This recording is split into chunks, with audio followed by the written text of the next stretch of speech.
I remember while my body was going through life-saving surgeries, um, I remember seeing this a garden that it was like the most beautiful place you can imagine, with trees the size. Now that I had not seen pictures of the redwoods in California at that time, but I would equate them to that size, so very, very large. And even so tall that even the three angels that greeted me, who were probably 15 to 18 feet tall, even they could not reach the branches. But there was just wildflowers and just animals running all over so during that NDE, the angels asked me if I wanted to see the world through the eyes of the animals. So I pretty much just kind of went from animal to animal to animal.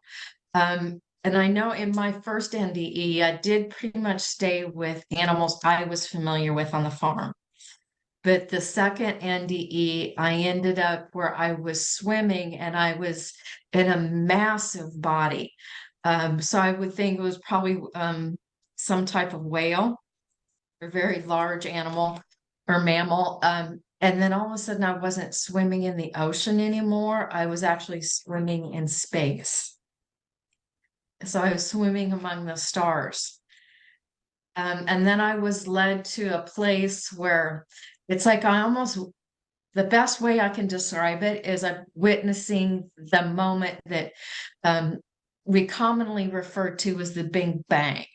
Though there was no explosion, it was more, there was a tone and a sound that was very intense and very overwhelming. And it was like there was just waves of souls being birthed, I guess would be the best way to explain it. It's like some of them would come, in an almost like an exhale would come out. And then as an inhale took place, some of them would go back in, and then all those would come out and even more. And that kind of just went back and forth, kind of like an inhale and exhale, as this massive tone just continued.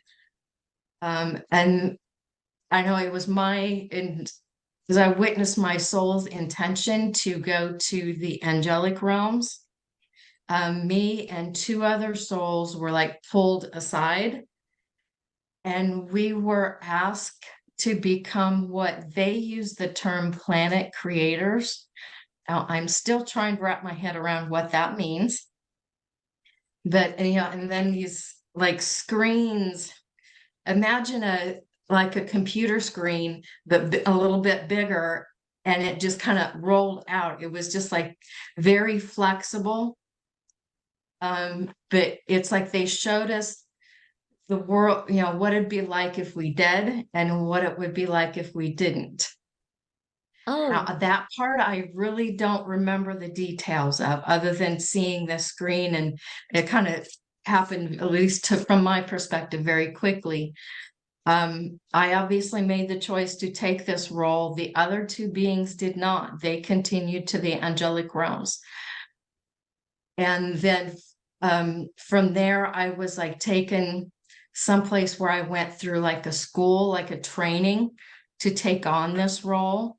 But then I remember waking up in the hospital, and one of my grandmothers was setting up by my bedside.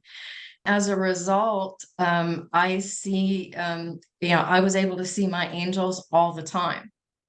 Now, for years, I only saw my own. It wasn't until January of 97 that I realized I was no longer seeing just my own angels. I was seeing everybody else's at first. And at first, you guys understand, I was a stay-at-home mom at that particular